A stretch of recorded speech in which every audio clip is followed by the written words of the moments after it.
Olá pessoal, seja bem-vindo a mais uma aula do projeto História com o professor Marcelo. E hoje nós teremos a nossa aula 25 com o tema As Invasões Bárbaras. Seja bem-vindo, como eu disse, e vamos mergulhar em mais esse capítulo da nossa história, da história da raça humana, porque esse projeto não é meu, esse projeto é nosso. Venha comigo. E quem eram estes bárbaros? Vamos a algumas características destes povos. Eu digo desses porque na realidade eram vários povos. Vamos a essas características. Os gregos, depois os romanos, chamavam de bárbaros os povos que viviam além dos domínios de suas civilizações e se mostravam avessos à sua cultura. A primeira dica que os bárbaros eram todos os povos que estavam além das fronteiras do Império Romano, por exemplo.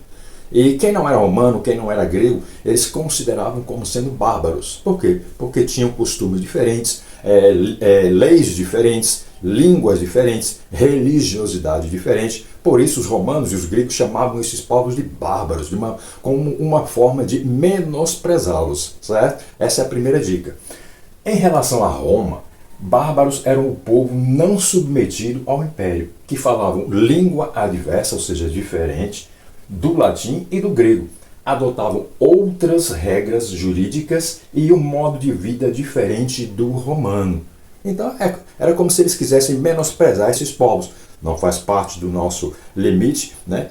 Não faz parte das nossas fronteiras, então são bárbaros. Aquele povo que tem um costume diferente, um linguajar diferente, até as leis deles são diferentes, são bárbaros. Então, uma maneira de menosprezar, de diminuir, né, a importância desses povos, de discriminar esses povos. Daí surgiu o termo bárbaros. Além do que já foi dito, algumas outras características destes povos, não é? Sociedade e liderança. A estrutura tribal era patriarcal. Lembra desse termo? Aquele tipo de liderança, aquele tipo de governo onde o líder era o mais velho, geralmente homem, né? Então os bárbaros também adotavam esse sistema. O poder pertencia aos guerreiros mais fortes. Eles formavam o comitatus ou comitatus, né? Grupo de guerreiros ligados a um chefe por laço de lealdade e honra. Isso era muito interessante entre eles, porque não era aquela questão de passar de pai para filho somente. Tinha que ser o mais forte, tinha que ser o mais bravo, não é? E era um pacto que era feito entre essa liderança e o povo. E o povo jurava lealdade a esse líder. As crenças praticavam politeísmo. Se lembra do que é isso? Praticavam politeísmo e o animismo, cultuando forças da natureza. Eles tinham muito respeito a tudo que estava ligado à natureza. E desse respeito surge muita de suas crenças, de sua religiosidade. Muitos dos deuses dos povos bárbaros, que também eram chamados de germânicos, eram ligados às forças da natureza. Deuses como Odin, associado à guerra e à sabedoria, eram centrais na mitologia, especialmente para as tribos germânicas. Acho que você já ouviu esse nome, né? Odin, Thor, né? Em certos filmes aí eles aparecem muito. E são ligados à mitologia, à religiosidade germânica ou dos povos bárbaros. Por exemplo, Thor era o deus do trovão, Odin era deus da sabedoria, da guerra. Então, a mitologia nórdica ou germânica era muito ligada às forças da natureza, dentre uma infinidade de outros deuses que você pode o quê? Pesquisar. Portanto, pesquise e você vai conhecer toda a mitologia nórdica, toda a mitologia germânica. Com relação ao direito e à justiça, como é que eles aplicavam isso entre si? O direito era consuetudinário, ou seja, não existiam códigos de leis escritos. As regras eram transmitidas de geração em geração pela tradição oral. Eles não tinham leis que eram documentalmente escritas. Tudo era passado de pai para filho, de geração para geração. E eram leis muito respeitadas entre eles, não é? Com relação à economia, cultivavam a terra e criavam gado. A caça, a pilhagem, o comércio de trocas, utilizando peles, armas e joias, também movimentavam a rotina deles. O gado era uma das principais medidas de riqueza. Quanto mais gado, mais rico era o indivíduo. Quanto mais terra, mais rico era o indivíduo. Agora vamos ao auxílio da geografia. Vamos trazer esse nosso assunto para uma realidade geográfica, para nós termos uma ideia melhor da localização desses povos, que é muito importante para compreendermos a história. E nós temos aqui neste mapa, e vimos em aulas anteriores, que o Império Romano, que é essa parte verde e essa parte rosa aqui, ele se dividiu em dois: Império Romano do Ocidente e Império Romano do Oriente. Bem vizinho às fronteiras desse império, tanto do Oriente quanto do Ocidente, viviam os povos germânicos, ou povos bárbaros, que nós estamos estudando agora. E eram vários povos, como a gente pode observar aqui. Haviam os suevos, os godos, os anglo-saxões, e o interessante que eles vão começar a penetrar o Império Romano, mas não na totalidade do Império Romano. Eles vão penetrar no Império Romano do Ocidente, que é essa parte verde aqui. E aqui vão estabelecer reinos que vão se transformar em muitos países que nós conhecemos hoje.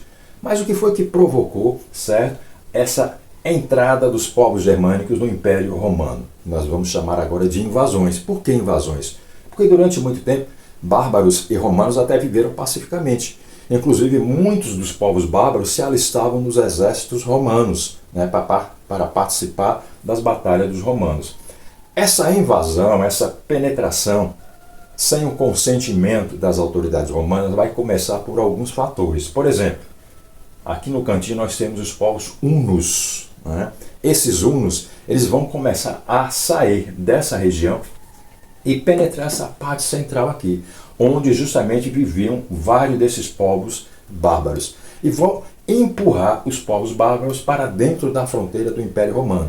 E por que isso acontece? Porque nós vimos em aulas anteriores que quando o império, por mais forte que ele seja, ele se divide, ele se enfraquece. É o que vai acontecer com o Império Romano também. Quando ele se divide em dois, a parte ocidental ela vai se enfraquecer, devido também a várias questões políticas e sociais. E isso vai facilitar com que esses povos penetrem nas fronteiras. À força, inclusive, provocando mortes, pilhagens e etc.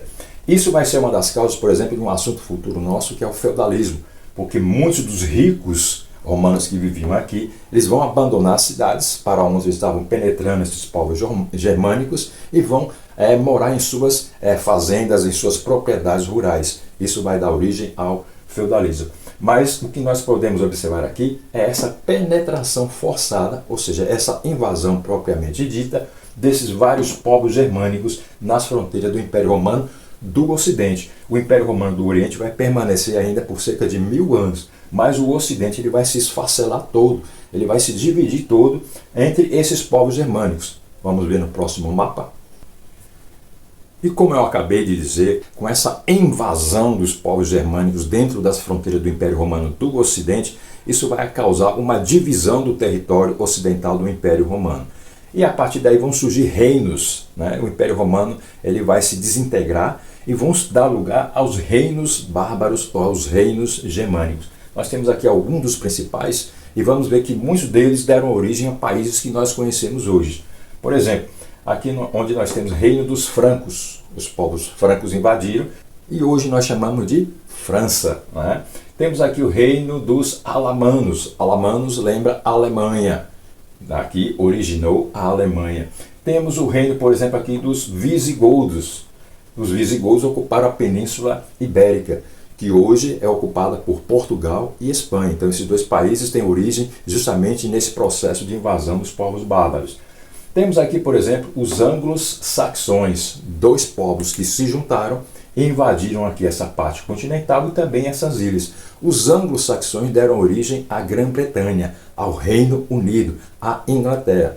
Por isso que a gente vai ver em assuntos futuros, né, que quando a Inglaterra invade o continente americano, essa parte invadida pelos ingleses vai dar origem à América anglo-saxônica. Já advém daí.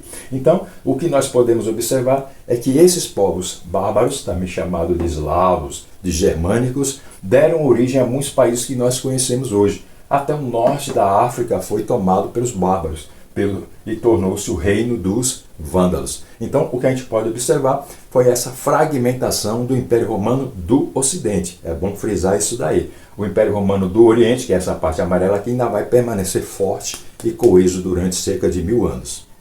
E se você ainda não se inscreveu no nosso canal, Faça isso agora. Vá lá no YouTube, assista nossas aulas do começo até o final, lembrando que essa é a aula de número 25, já tem aí 24 aulas, né, postadas no YouTube. Assista cada uma do começo até o final. Se inscreva se você ainda não se inscreveu. Deixe seu like, seu comentário, porque o seu comentário também é importante. Porque eu costumo dizer, e mais uma vez eu friso, que esse projeto não é meu, esse projeto é nosso, tá ok? Vamos agora à nossa dica de cinema. Tem filme relacionado ao nosso assunto. Vamos lá? E a nossa dica de cinema hoje é um filme mais moderninho. Eu costumo dizer que eu gosto muito dos filmes antigos, os clássicos. Mas hoje eu trago para você um filme não tão antigo, né? De 2001. E o filme é Átila, o Huno. Né? Os hunos tinham grande bravura, tinham uma grande habilidade na batalha e eles empurraram os povos germânicos para dentro das fronteiras do Império Romano. Lembra disso, né? E esse filme fala um pouquinho do principal líder dos hunos, que era chamado de Átila. Tanto que ele tinha um apelido, né? Os outros povos que eram dominados por ele chamavam ele de Átila, o flagelo de Deus. Daí você pode perceber um pouquinho da força desse cara, da força de liderança que ele tinha. E esse filme fala um pouquinho a respeito da vida dele. Então, um filme de 2001, o título original Attila the Hun, Hun que significa hunos em inglês. O diretor foi Dick Lowry.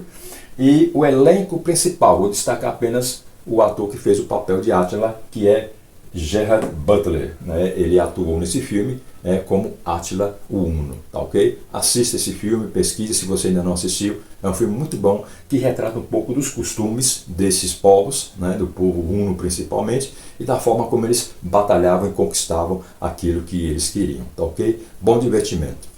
E na nossa reflexão de hoje deixo uma frase de Santo Agostinho, que escreveu mais ou menos o seguinte: pense nisso. Na essência somos iguais. Nas diferenças, nos respeitamos. Forte isso também, né? Pense nisso, deixe seu comentário se você concorda ou não com essa frase. E friso mais uma vez, se você ainda não se inscreveu, se inscreva, assista nossas aulas, deixe seu comentário, deixe seu like. Participe do nosso projeto História com o Professor Marcelo, porque esse projeto é nosso. Obrigado por assistir mais a essa aula. Deus te abençoe e até o nosso próximo encontro.